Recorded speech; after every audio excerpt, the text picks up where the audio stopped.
ఘనమైనవి నీ కార్యములు నా ఎడల, స్థిరమైనవి నీ ఆలోచనలు నా యేసయ్యా.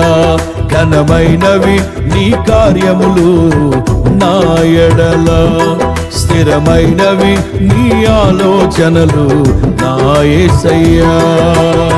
కృపలను పొందుచు కృతజ్ఞత కలిగి స్తుతులర్పించెదను అన్ని వేళలా. కృపలను పొందుచు కృతజ్ఞత కలిగి స్తుతులర్పించెదను అన్ని వేళలా.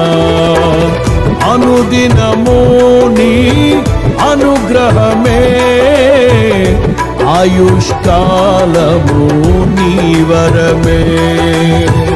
అనుదినము నీ అనుగ్రహమే, ఆయుష్కాలము నీ వరమే. ఘనమైన